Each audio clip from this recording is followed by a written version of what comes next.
devaluation of currency or money is not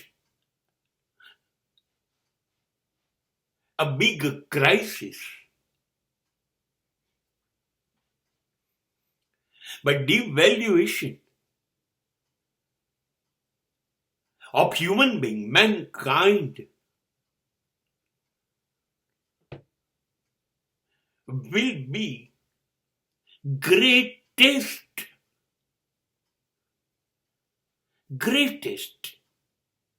burning issue on this planet.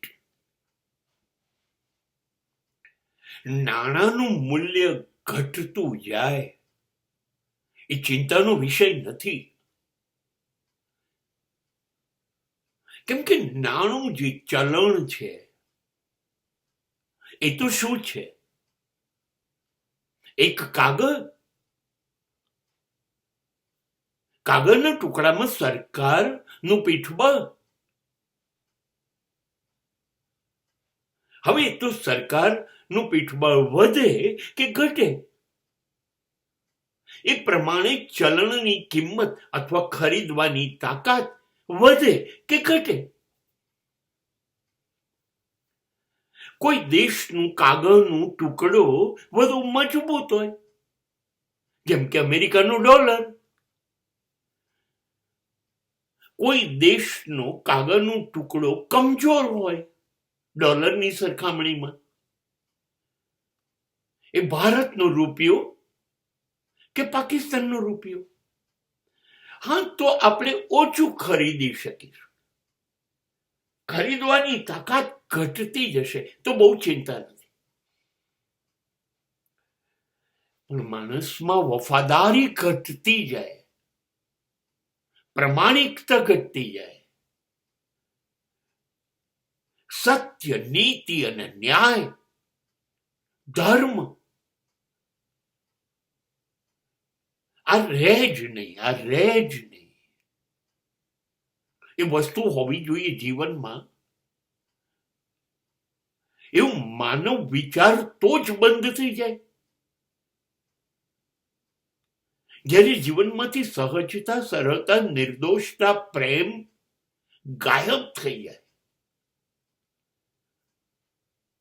અને માત્ર નફરત, માત્ર લુચ્ચાઈ, છેતરપિંડી, વિશ્વાસઘાત, દગાબાજી, ખૂના મરકી, અપહરણ, બળાત્કાર, ચોરી, લૂંટ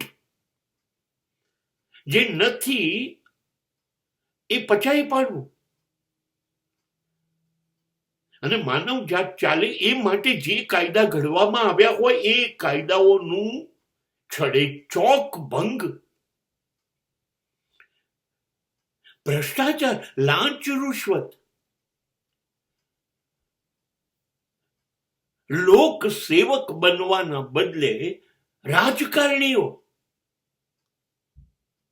શું કરી શકે આપણે બધા જાણીએ છીએ. સંતો સંતત્વ છોડી ચૂક્યા,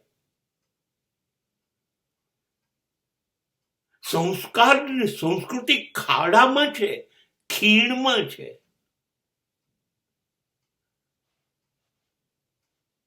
આ માનવ મૂલ્યનું પતન છે કે નહીં?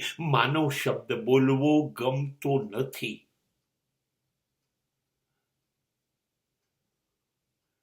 સાચું કહું, માણસની સામે આંખ મિલાવી શકે એવું તો રહ્યું નથી, પણ માણસ જો અરીસામાં પોતાનો ચહેરો જોશે તો પણ જોઈ નહીં શકે એટલી હદે આપણે નીચે ઉતરતા ગયા. આપણી નીચતા જોઈને, હલકટાઈ જોઈને પશુઓમાં આનંદની લાગણી થઈ ગઈ. ચલો, આપણે માણસ કરતા તો ચડિયાતા બની ગયા. ક્યાં પહોંચી ગયા?